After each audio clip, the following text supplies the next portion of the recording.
roll with count.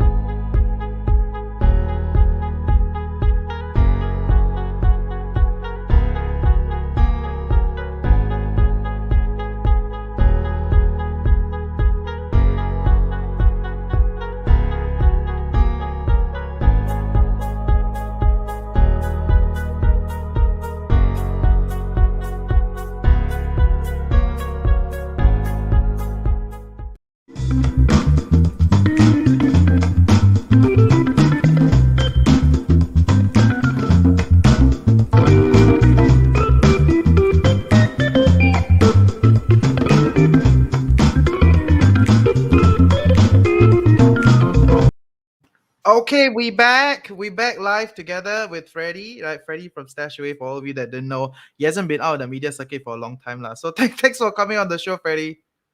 Hey, Reggie, my pleasure. It's always enjoyable to be on your show.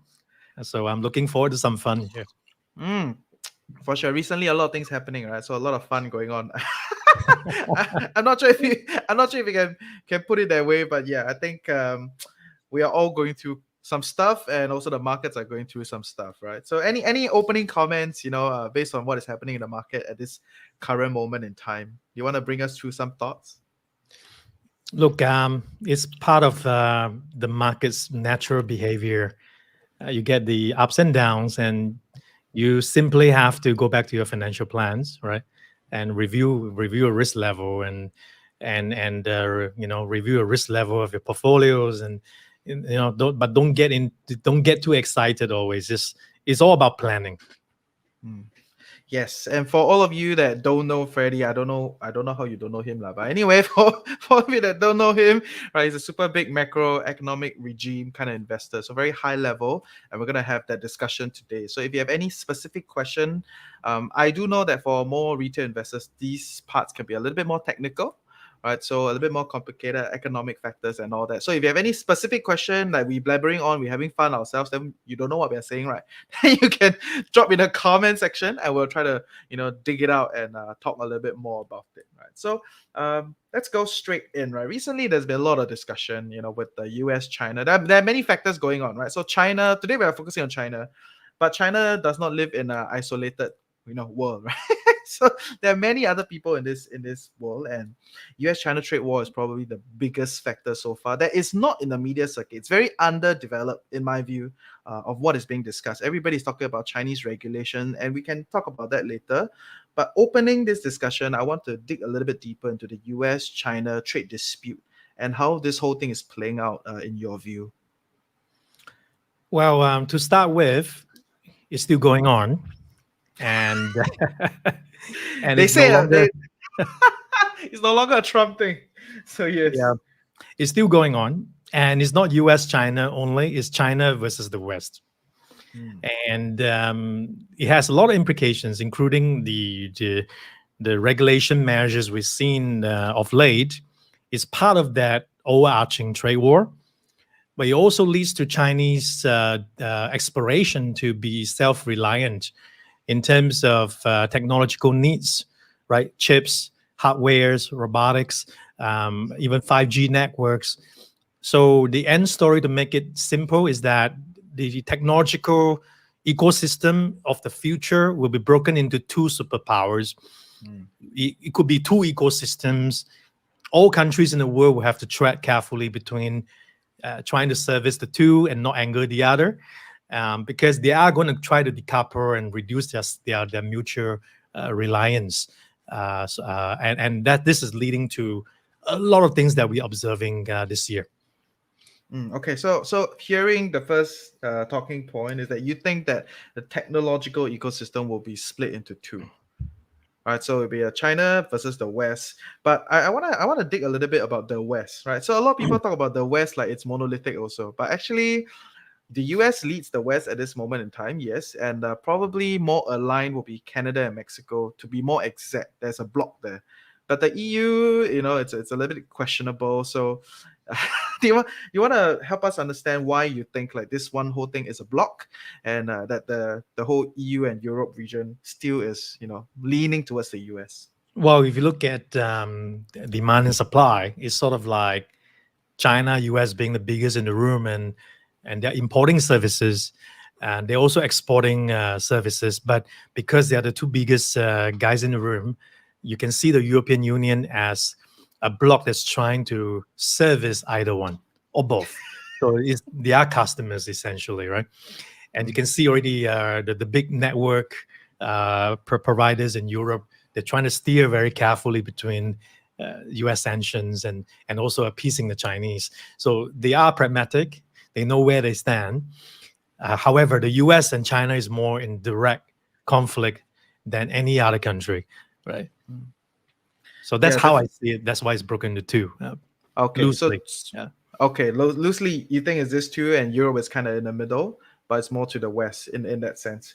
Okay, so then what do you think of like China's development with this whole like technological separation compared to uh, just being with the US, right? Because okay, so the discussion is for a long time, the US has been the backbone of a lot of the big tech, whether it's a GPS, whether it's the internet, whether it's it chips and all that stuff, right? And China has been building on all those ecosystems. And to you, it's separating. And I think it's the discussion out there in the open that there will be a decoupling of the tech or decoupling of the markets, right? But how do you see this thing playing out in China? Like how is it going to play out? Because it's not like we can just set up something immediately, So I want to hear a little bit on like how is it coming along? Maybe you will disagree. Think like China can do it one very easy. No, it's not easy. It's going to take some long-term commitments, but it present investment opportunities for investors because somebody more backward than the US in a particular area is building this up. And the names in China is going to get government sponsorships, support, grants, maybe even blessings. So there are names that will come up, and you already see it even in clean energy reform. It's not a US thing only, even China. You see the likes of NIO, all these electric vehicles companies are really gaining momentum itself within China. So you have your Tesla equivalent in China in the future, right? That's kind of to be expected. So there are opportunities if you care to look, and if you do have a long-term view, there are massive opportunities out there. They are short-term noise right now, but I sort of I know the question is a bit long-term, so I will go to the short-term later. But great question, Reggie. Yeah. It's a long-term strategic initiative that you need to take when it comes Mm. to China. Okay, so you think in the long term it's gonna work out? China's gonna get itself sorted, and it's gonna become a significant player in the global stage, right? Is that the premise here that they're working on? Maybe not global stage because they want to be self-reliant. So if I have semiconductors, I want to have my own national champions in it. So I reduce my reliance on importing from US and Taiwan, TSMC, for example, TSMC. right? Strategically a problem. So I want to have national champions. I also want to have my own 5G networks to power all these innovations better, maybe even 6G. They're talking about 6G already. And chips making obviously is related. So this very sort of input to other parts of the tech ecosystems, they want to sort of have more say in it. And internet stocks is one thing, e-commerce are one thing, but this is going deeper into the underlying the underlying hardware and network, the power of these things. So I think China is taking a very deep strategic look. The 5-year plan says it. The next 5-year plan will say it. The next 5-year plan will still say it. So you have to Yeah. invest. Yes. Definitely something to note. Okay. By the way, I just want to put it out there that 3G, 4G, 5G, 6G is they are different technology altogether. Okay. It's not like an elevation of the same technology. It's just a branding exercise. But it's just being used too loosely. Okay. But anyway, China is leading in this whole connectivity 5G development at this point in time. So I get what you're saying because the Chinese e-commerce ecosystem or the consumer ecosystem, the digital consumer ecosystem, is probably a lot more ahead of other countries. It's very well developed, but the network and hardware infrastructure is a little bit questionable. So you can see that the Chinese government is trying to invest in it. So in the long term, I think they will, like you said, they will do fine. But you were talking about short-term noise, right? Like nowadays there's a lot of news information going around, being very concerned about, China's regulation internally, China's initiative. What are they trying to do? Are they trying to kill their own companies? Do they not want to fight the US? Right. So can you kind of walk us through, like, how are you seeing all these regulations and all these quote unquote short-term noise? I will go top down. And first, the ramifications of Donald Trump's trade war. One of them is the US now have this rule where the Chinese companies listed in the US, they must demonstrate, they must be open to supervision and audits. And then in those audits, they must be able to be demonstrating that they're not under any foreign government interference. And then they have to write data protection. And if they don't, they have a 3-year window to address it before the delisting happens. So that's on the US side. There's also the Chinese side thinking, oh my God, my national champions are listed in the US. The US can subpoena them for information that could be sensitive to Chinese national interest or security. So both sides have the same concerns, right? So the whole debate about China now is that, details aside, the recent regulations sort of surprised people. Because it surprised people negatively, they sort of like look forward to the next bad thing. What is the Armageddon scenario? Would China ban VIE, variable interest entity, which is a primary way for most China companies to actually list overseas? I will explain a bit more later. What if they ban it and then all the stocks get delisted, they become private and investors get stuck? And this Armageddon scenario and this kind of fear, because they were surprised by the education sector's measure, you naturally think about this risk. This risk is, however, misplaced, as I will get into the details later, Reggie, because, like you said, I'm not going to kill myself. I'm not stupid. I want to fight. I want to put up a good fight. I want to just have a say about which companies should raise funds where. Maybe they should be in Hong Kong or some exchanges in China. We have enough capital in China. We're not lacking money, right? They want to have their say from the angle of national security, consumer data protection, right? Primarily. So this is the crux of it. Before we go into the details exactly about all those VIE and I'm happy to go into it. But the overarching thing is that most people do not know. In the last 20 years, most people invest in China, but under Chinese law, it's illegal. The Chinese law, most companies are not allowed to have foreign ownerships. And the VIE sort of is an offshore company approach in Cayman, and Alibaba used it, a lot of people used it, and they sort of made it happen. And the authorities turned a blind eye and allow it to happen for growth.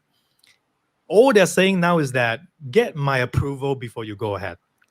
I want to approve it. The moment they approve it, it becomes legit. For the first time ever in the history of Chinese financial market, then VIE has a legit status because now there's an approval process. All right. So that's all they're asking.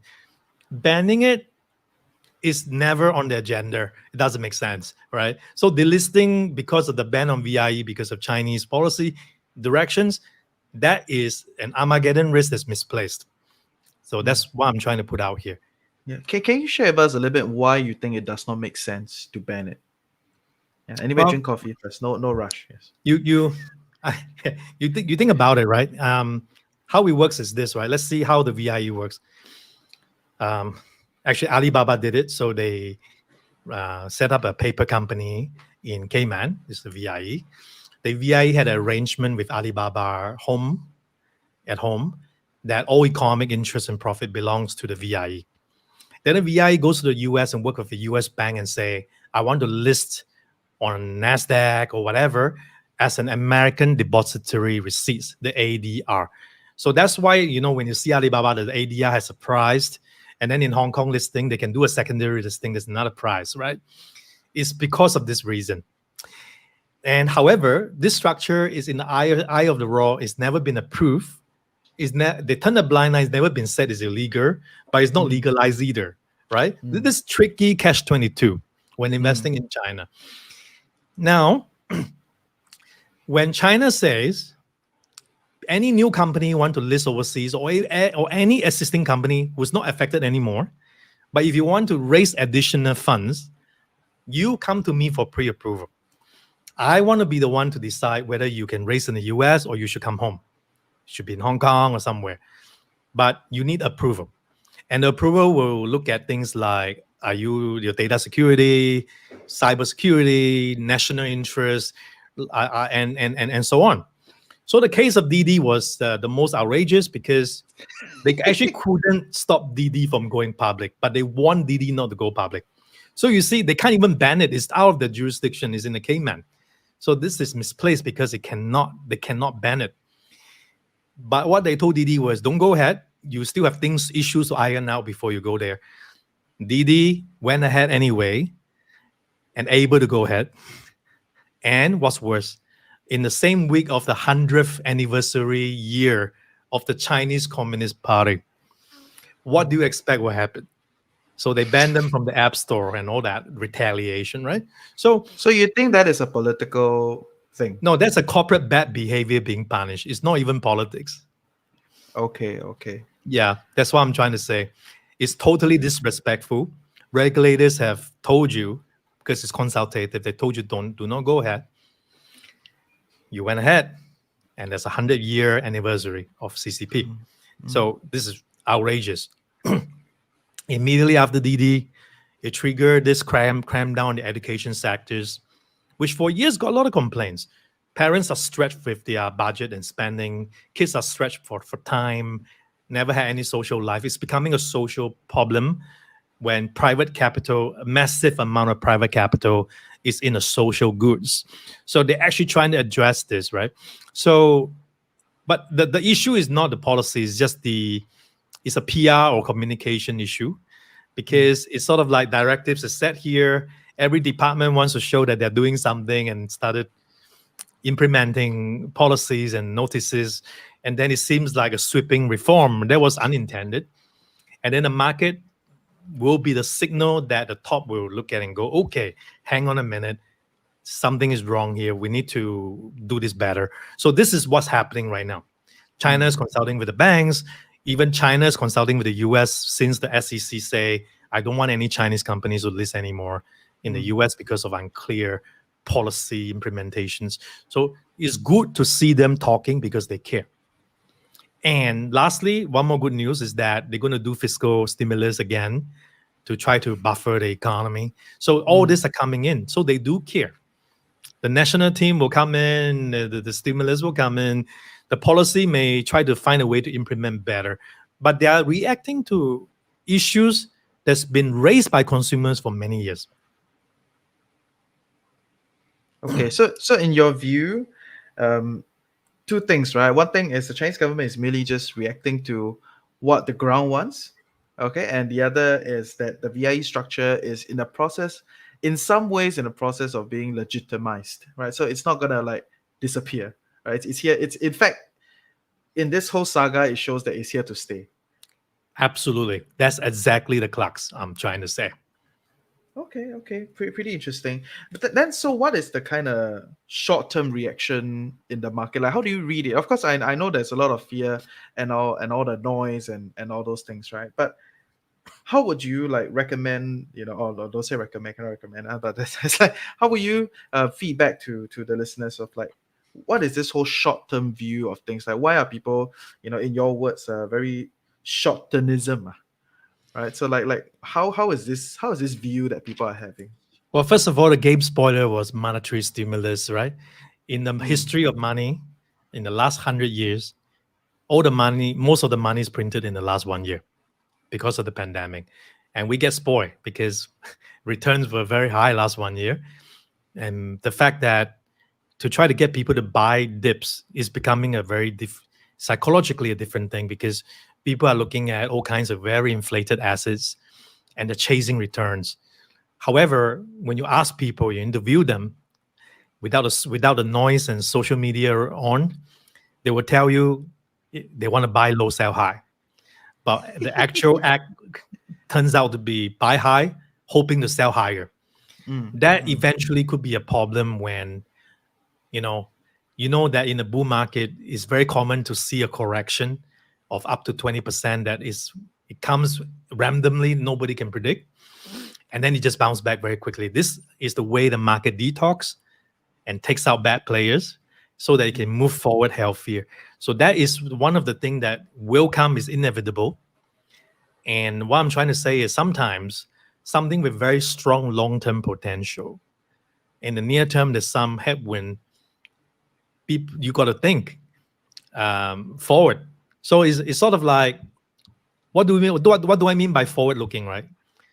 It's, in summary translation, what's next. So you think about what's the next bad thing that can happen, evaluate its consequence. You think about the next good thing that can happen, evaluate its consequence. If the ratio between the good versus the bad is a very high one, that's a great long-term investment. And most likely in this case for China is the next good thing is taking medium to long term, and it's a huge one. The next bad thing is very short term, but its impact on the market is now getting smaller and smaller. You can tell that from the price action. So the ratio is shifting in favor of the long-term investors soon. So that's how I think about it. It's very complex. It may sound complex, but this is the way the market function is forward-looking. That's what we meant by forward-looking. It means what's next. What's the next bad thing in the near term? What's the next good thing in the medium and long term? What's the ratio between the two? And then can I invest in the long term? This is how it works. More translation, Reggie, bear with me. Think about the market as a room with 100 people. If everybody has bought, who's left? If everybody has sold because of a development on the news, whatever that is, but everybody in the room knows. And so, what's the problem? Right? What's the problem buying now? All right. So this is also a forward-looking setting. It's more game theory sort of setting, but it's also forward-looking. So I think in this, I'm just trying to tell audience how, as investors, professional investors in the industry, how we typically evaluate scenarios, or we actually look at numbers, but it has to be what's next, what's the next good, what's the next bad, what's the ratio. Okay, that's cool. And I know you do the whole like asset allocation strategy, with all your macro factors, and you kind of look at the broad market, right? So main question is, have you changed your composite in any ways as a result of all this development over the past half a year? No. Okay, great. Important, right? Because that's the whole long-term, the whole idea of having that kind of long-term allocation. We completely ignore in the markets. We are focused on leading economic indices on growth, on inflation, on interest rates, things that ultimately drive returns, crazy up or down in the medium and long term. We focus on those big factors. That's how the central bank work as well, as you know. They look at growth versus inflation. It's a tug of war between the two. We call inflation adjusted growth or real growth. That is the ultimate driver. We focus on it too. And the market sort of event or rumors or policy changes, the effects don't last forever. What lasts forever are the economic cycles. Yeah. So summary, actually we don't. Good. Okay. So then, with that idea in mind, right, how are you allocating your capital then? In the broad scheme of the whole world and all that jazz, right? For people that are listening, whether they're Stashaway user or not, I think people will be pretty interested to know how are you envisioning the broad world, and how are you allocating your capital along this whole the world. Well, it's a great question. First of all, I don't decide it. The machinery that we have built and stress tested and actual experience over the last 4 years, it systematically applies it. And as you know, the last 4 years we have 2 market correction in 2018, trade war, a pandemic last year, and a China rout right now. And it's been a crazy few years. So yes, I feel you. And I want to also FYI, our return ranges per year from 3.8% in Sing terms for the lowest risk to around 16.8 per annum over the last 4 years. But it's not by being faster and to react to something, it's by being more systematic and consistent. So what is this systematic approach? Is your question to me now. First step, we look at slices of the historical data that correspond to the upcoming economic cycle. So we dissect leading economic indicators, like I said, to try to gauge where the economy is. And then we slice the history for the parts that's most relevant to it. Otherwise, you have this long-term data thing that has a lot of noises and garbages. So you need to find the most relevant slices of data as a starting point. Then, as a second point, we look at valuations of each asset classes that we tracked. There's a lot, couple hundreds, and we choose only some for you because the algorithm will choose from a big universe. That universe is a lot of asset classes, and each asset class is valued against growth, inflation, and many other macroeconomic factors. And in particular, we try to see where are the most overvalued places. Be careful. It's a signal of FOMO, right? Fear of missing out, overcrowded investing situation. You want to be mindful. The risks are higher there. You need to raise it. You need to lower your expected return. Vice versa on the other side, things that nobody likes today, that underappreciates it. We, as long-term investors, we want to start building it up. We're, after all, DCA investors. We will take time to build it up. I'll give you a good example on this one is gold. We've been buying it since December 2017 when it was 1242, when we first bought it in a real meaningful way. And then during the pandemic, to provide protection against inflation and dilution of paper money because so much money is printed, we also fine-tune our gold allocations. Very long-term view. We did it since 1240. We didn't care whether it's 2000 and came back to 1800 because it's about portfolio insurance. But the valuation was very depressed. The second thing I told you, the valuation gap was so low versus economic fundamentals that we added on the assets, right? It's been 4 years. So that's how it works. Third one is sort of a situation called fail-safe one, managing uncertainty. When there's too much uncertainty and the economic numbers, leading numbers, analytics, momentum, anything doesn't tell you where the economy is going. You simply do not know for now. We go into an all-weather strategy, splitting money across all possible economic scenarios equally to preserve good risk-adjusted performance rather than take a view. So that is the all-weather strategy that we were on last year, right? And so that's a third pillar for our system. So it's a very systematic process. A lot of things going on there. No single human being can say, I feel good here, I feel bad here. This is the allocation, and not just one portfolio, but for many people's portfolio, it's impossible to do so. Fair. So are you still holding on to the all-weather strategy at this point in time? Well, we have gotten out of that towards a inflationary growth regime in the US. So inflation momentum has really picked up. It's 5.4% for the US right now. It was barely even 2% a couple of months ago. And the momentum there is strong. And we sort of identified that the COVID situation has created a lot of disruptions to supply chain. Hence, you can see base metals, commodities like food prices as well, all going up because of this. And it would take quite a few years for industry to adjust unless the vaccination drive is able to reopen borders. We don't know how long that's going to take, even though it's not a permanent for everything, but a couple of years is enough to raise eyebrow, and we want to protect the purchasing power for our users' portfolio. So we re-optimize this portfolio on 21st and 22nd July, this last month, to sort of better prepare our users for this very peculiar environment. Yes. Okay. So I know. By right, today we're going to talk about China, right? But since we're at this inflationary topic, I think this is also an important thing that we want to discuss. For all of you that are listening, if you have any particular question that you want to ask, drop in the comment section. If not, I ask. Okay. So I want. And I'm not just a woman, ma, right? So I want to find out a little bit more about the whole inflationary growth regime. How is this different from the disaster case of a runaway inflation? How are you looking at it?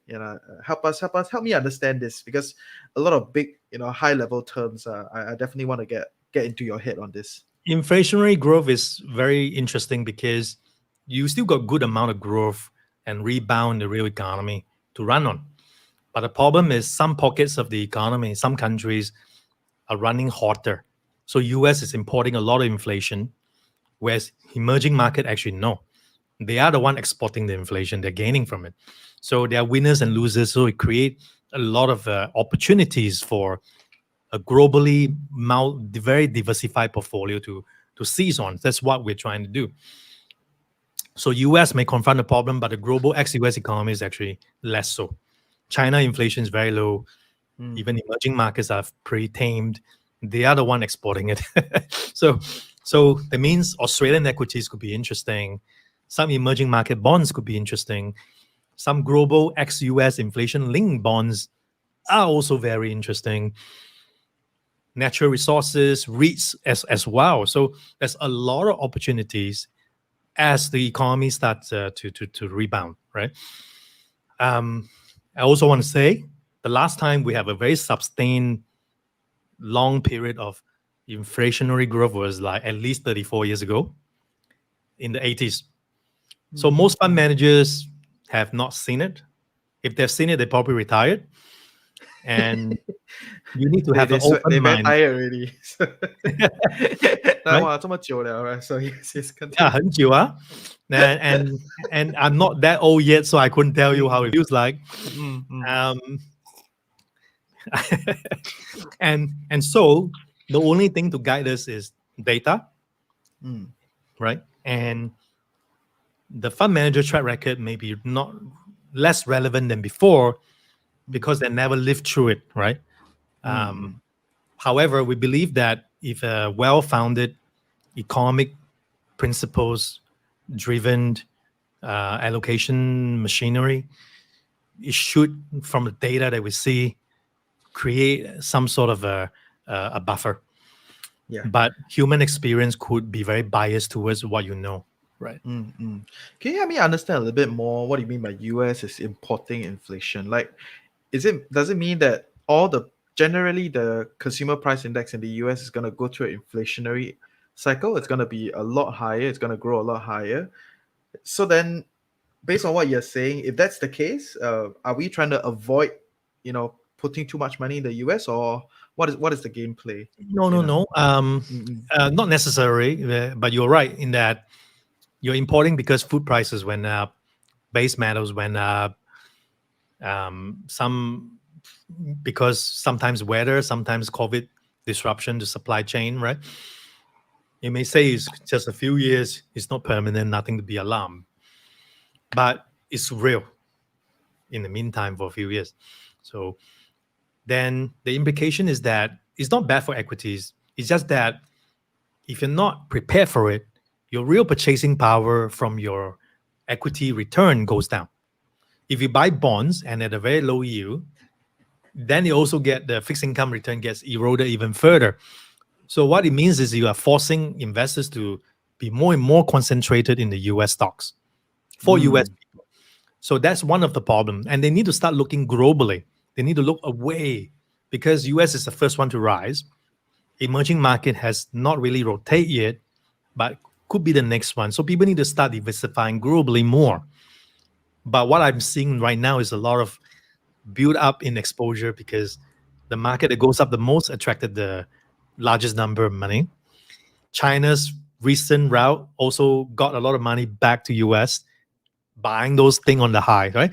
At some point, this set up for a correction, then it could be quite a bust. For us, we look forward, like I said, what's next? And you need to start thinking beyond just the US, right? And so you're right. The inflationary growth thing means whatever return you get from US stocks, for example, is going to get diluted more by inflation, whereas globally the return from other places are unlikely to be diluted because they don't have this inflation story yet, quite far from the US. So Okay, opportunity could be elsewhere. Okay, that's a golden nugget. Opportunity could be elsewhere. So, so back into China's market and the discussion on China, right? So I think a lot of people are exploring, definitely investing in China. I mean, so far the discussion here within our community or even in the local environment is not so negative, towards China. People are concerned, people are fearful for sure, but people are generally, broadly, I would say, opportunistic and positive about China lah, essentially, right? So when I look through your fund selection, I know you have a whole algorithm that you've built to decide, and you've briefly shared all those stuff. But within the funds, um, you predominantly have two main funds that has exposure to China. One is the Chinese tech, China emerging tech, and the other one is Asia ex Japan, MSCI all country, right? So can you kind of walk us through these two funds? I know the algorithms do most of the work, but you as a person, you also be like, why these two, right? So for us that don't have access to algorithms, I'm curious, like why these two funds? Well, we first started with AAXJ, which is the Asia ex Japan piece you mentioned. Mm, And by now, it has about around 38% of share allocation in China, and around maybe 13% in South Korea, And four it and a half increased, percent right? Malaysia. China exposure increased over time. Increased and came back down because of recent. It used to be 41, now it's like back to 38. Mm, So it does actually change because of performance. But up until end of last year, it went as high as 41. I think right now is about 38. Don't hold me to it. It's just off the It's cups, okay. It's okay. mental Yes, yes, calculations. Yeah, but yes, roughly yes. there. It's a broad based exposure to China. So it's sort of buy everything under the sun approach. Whereas the KWEB, the Crane Shares China Innovations Fund, is more focused on e-commerce, internet, software, and the likes. Now, the algorithm chooses from the universe that we set up for them. But over time, the investment committee at Stashaway would always be on the lookout for other funds. We even have backup funds in case this fund has some issues, we want to replace it. We also have regulatory requirements. Some of the funds start to fail below those requirements. We need to replace it, right? So actually, the universe is huge in the back end. So if Crane Shares, for example, if you worry about delisting, and Crane Shares has 40 shares out of 53 ADR, and then they have the ability to buy on shore. There's nothing to stop them. But if they're not doing it, we will be doing it for you by changing the funds, right? So there's nothing to stop KWEB, for example, from redefining the index and directly invest in Hong Kong listed names or Shenzhen listed names. They're buying ADR, it's a legacy thing, but there's nothing to stop them from changing. And a lot of names have secondary listing, is easy to replace. Some names may not have. So you simply have to just change the composition to something else. That's an easy thing to do. If they're not doing that, they wouldn't survive either. They have to do it. Because if they don't do it, I will be doing it, right? So it's sort of a constant evaluation. The fund's cash flow, the fund's use of derivatives, the fund's deviation from benchmark, and even the tracking error in good market and bad market. We try to we dissect a lot of this into, and over time we may change the list from time to time, and then the algorithm will take the new list and work its magic. But we still define the universe, right? So at the moment, we always want to look out for more exposure to different parts of China. But sometimes you say, hey, why not have a semiconductor one, Chinese only? There's no liquidity. Or how about electric vehicle? Is very concentrated, is not a lot of liquidity. So, but however, funds start redefining indices, names start coming in, we will monitor those things. And then we'll include some funds as more diversified, right? So it's sort of like some people may say, hey, even though Freddy, you mentioned about hardware, Yeah. 5G networks. I mean, but you're still a lot more into either the traditional or all the way to the Software. softwares. And Mm-mm. but that's because of a liquidity constraint. We want to make sure when users need money, they want to withdraw, they get to be able to sell a portion very easily without paying too much. So we have that buffer. Some parts of China will take time to be more accessible. That's what we mean. But however, they are changing very fast, and we are on the lookout for more funds in the mix. So don't be surprised. We may even further fine tune the China exposure, break it even deeper. Not because we are changing our view. It's up to the algorithm, but you're trying to broaden it, right? Deepen your riches as and when the liquidity in the market allows, right? Can you kind of give me a little bit of idea, like what is considered a highly liquid fund and what is considered an illiquid fund in your view? We look at relative ranking in liquidity ranking relative to peers. So Bloomberg published a score. It's called the LQA score. Bloomberg LQA score is effectively saying for what this fund does in the same category of all the funds in the world, what percentile ranking you are. And just so you know, by the way, on average, Stashaway's global flagship portfolio, ETFs in that component has an average score of 98.5 to 99 percentile in terms of liquidity. Like, I mean, you can't get better than that. And then our sort of 50% Sharia compliant portfolio in Malaysia is 50 global, 50 Sharia, also has around 97. It ranged from 96 to 97. So it's super liquid. So we are trying to keep that in mind when we construct a portfolio. You can't just look at daily volume because ETF changing hands doesn't reflect the full volume. The underlying names that the ETFs are tracking has its own volume, and it can trade off exchange, off market, and you get the extra liquidity without, you can't see them on screen, right? So we look at a lot of these metrics, and we want to make sure we get the best liquidity and the best diversification. That's really key. Okay, that's good. That's good. And I think you definitely sound positive about China long term into the future. Kind of walk me through a little bit of like, are you intentionally trying to increase your exposure to China in terms of your allocation? You know, like, are you trying to have a higher percentage in China specifically? Because the broad MSCI World Index is hovering about 7%. You know, exposure to I'll give China. you two reasons. Mm. Sorry, I jumped ahead. Two reasons for you. Yeah. One is the inflationary growth is actually good for asset class like China because they tend to, if you look at their empirical data, their sensitivity to this, they gain from it, especially tech names. They even have a higher sensitivity to inflation trends. Two, valuation, because of the fact of the near-term headwinds, is finally giving you an opportunity to buy a great potential in the long term on the cheap today. And as DCA investors, this is fantastic. If you're the billionaire and you invest all your whole billion today, right away lump sum, maybe not, because it's going to be volatile. You may be annoyed in the near term. But for most of us savers, we have a job, we have monthly income, with less spending, we saved, we invest those savings beyond our rainy day fund. When we average in every time, this is a golden opportunity for you to build your portfolio for a long-term, very great long-term potential. You can't always buy the high, like I say, and you also you don't have your whole billion right now.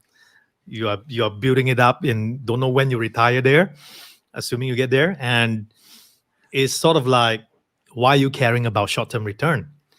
Because unless 100% of the net worth or your total lifetime earnings being invested, then of course you're more sensitive, and you may think like a trader.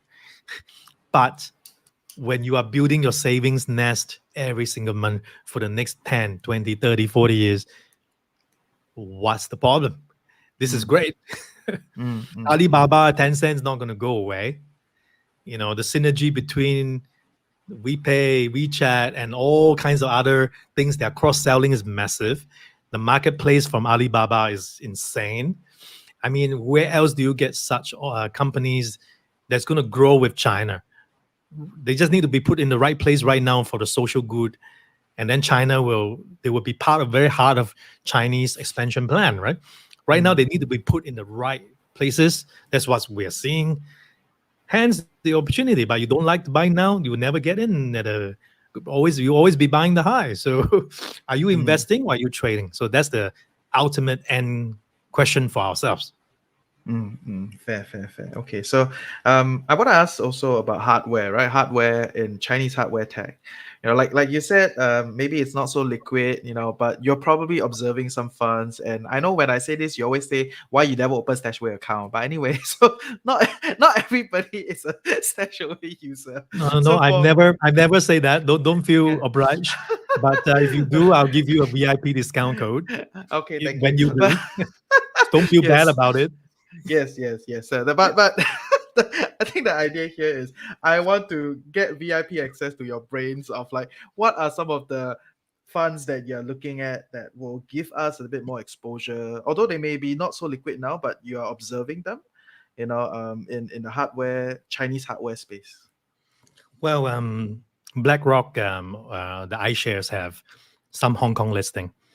The dollar denominated one is 9067 HK. That's a ticker.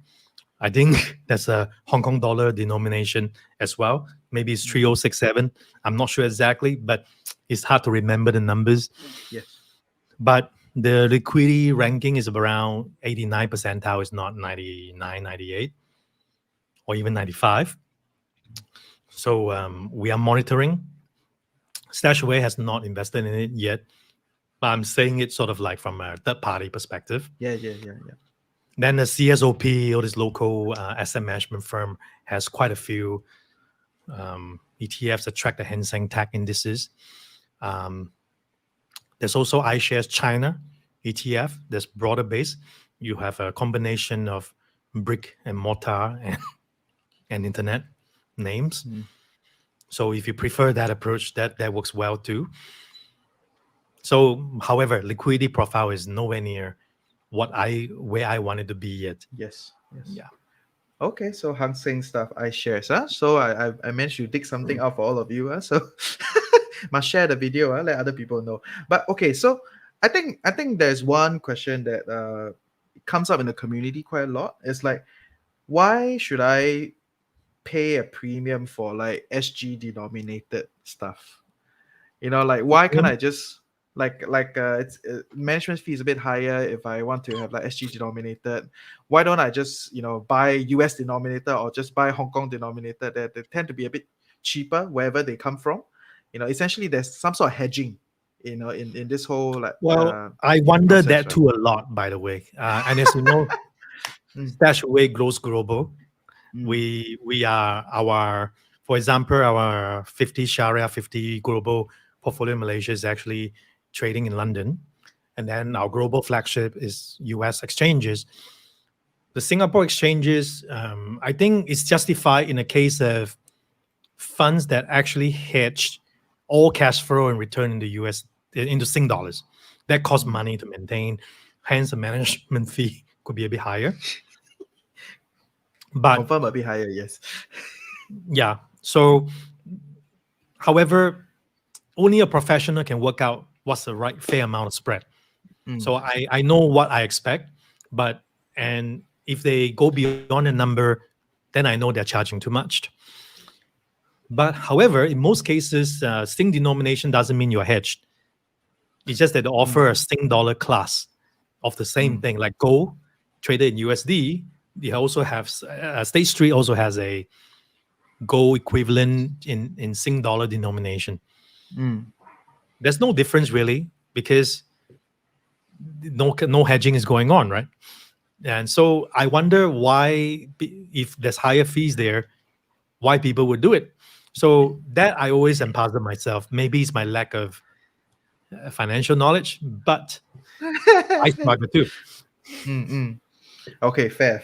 Good point. So essentially, it's a lot more complicated as to why people why people are doing it, and but there's also a little bit of discussion in the retail space that says that if you're in SG, you don't need to be too concerned about RMB's fluctuation or RMB's forex because the SG government, which essentially MAS is tracking it very tightly, and they are doing a lot of things to, with the basket of currencies and all that, to ensure that the Sing dollar is collaborating and working along the renminbi.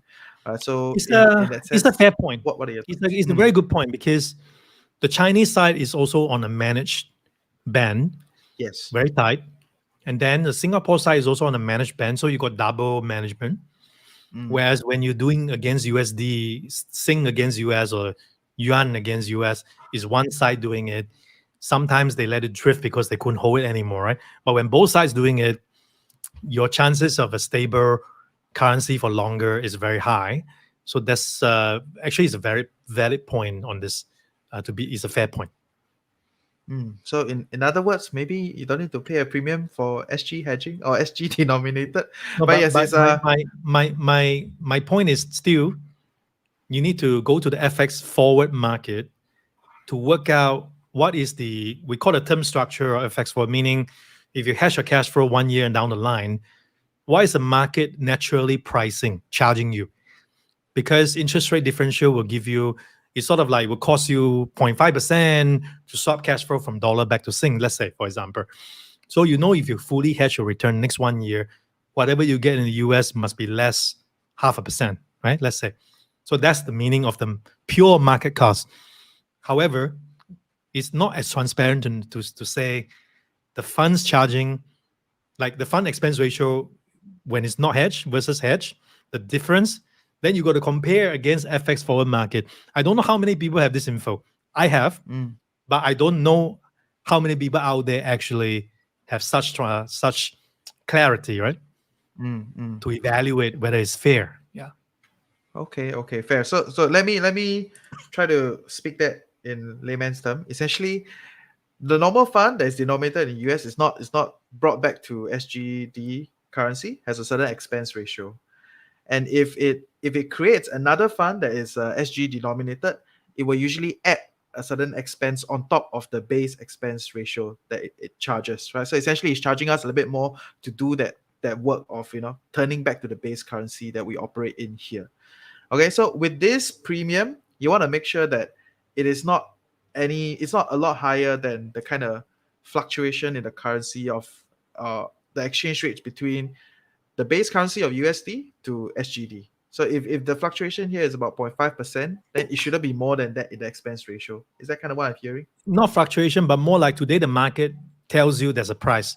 If you want to hedge, insure your cash flow, the market participant, the pricing is like you want to hedge 1 year forward in the future, that cash flow want to bring it back to Sing, the cost is 0.5% less, hypothetically. That's a market price for that. And you lock it in. You can lock it in today. But then if the fund manager incur more than half a percent, meaning the expense ratio for unhedged and then hedged, that spread is more than 0.5 in this case, that means that is is higher than what the market is charging, right? Okay. So then it may be not very good for investors. Yeah. And it's actually okay to let it float also, if you have a more complicated portfolio and what have you, right? I mean, we talked about this the other time. Sometimes you can use this to your advantage. It's not always about hedging everything, and everything has to be in control, right? So the basic idea is 50% base currency, 50% foreign currency, and then you're kind of already balanced out, right? I remember this lesson. Yeah. You have a good memory. Yeah, of course, important, right? We're in the space, so yeah. So I think we've covered a lot from China's, you know, relationship with the US going forward, and China's internal regulation, all the way down to different funds that you're looking at, how to play the game, or how to allocate your resources or allocate your portfolio, to be exact. Play the game a bit wonky. So yeah, is there any last things you want to add for us? Specific to this whole China future, China investments, and how do you look at this thing? Well, I think maybe more like a reminder as something that I said earlier, which is you got to think forward. News, noisy, and so on. We're bombarded by traditional and social media now. The more we need to stay on top of things where more news or more data more noise doesn't mean more insights. Yeah, more So tautia. more tautia, yeah. Yes. More aspirin you need to take, and so so you need to ask yourself, the whole world knows this or not, right? And then what's the next bad thing? What's the next good thing? What's the ratio between the two? Then you know whether it's a good investment or not in the long term, right? I just want to re-emphasize that. And also on closing, beyond that, is ultimately the majority of your success is actually not about the market. It's really the financial plan. Mm, Like I think Reggie, you can memorize this now, but I'm going to give it to you. Before you invest a single dime, have your rainy day fund. Your personal circumstances will dictate what is the right amount. Once you have a rainy day fund, then you can start investing. Then you can average in, build a portfolio. Then the next step is what's the right risk level for you? Meditate on it. Is a 20% extreme scenario drop something you can handle? If you can't, bring down the risk. It's not about I like China or I like US tech or none about that. It's ultimately about all the speed bumps, whether you are able to handle the speed bumps. Budget that in, plan it in, and then just stick to your plan ultimately. And that was it. There's no market timing, there's no views, or there's no professional opinions. You don't need that. You already have a diversified portfolio. You run along with it. yeah. For all of you that are listening, specifically for the risk factors, for a long time I also don't know what it's trying to tell me. Okay, but by the way, just reinforcing what Freddy is saying. Essentially, if it's a 20% risk factor, that means in the extreme case, it is expected to drop 20%. Or in an extreme case, it's expected to drop 38% if the risk factor is 38. Right? So if you beta on a 38% drop, then you can take a lower risk profile. Essentially, that's what I'm trying to say. Okay, yeah, because that's at first I was like, what is this risk profile? How to look at it? But yeah, so thanks for joining us today. I think we've talked about a lot of high level discussions all the way down to the gameplay and strategy. So thanks for expounding a lot of your thoughts for us. For everyone that is tuning in, if you have any questions you want to continue to have, come to our Telegram group, head over to thefinancialcoconut.com to sign up for our weekly newsletter, and sign up for Stashaway. I will I'll try to get promo code. Let's discuss again. Yeah, and we gotta catch up for Sure. coffee, right? So Sure. yes, take care, guys. See ya.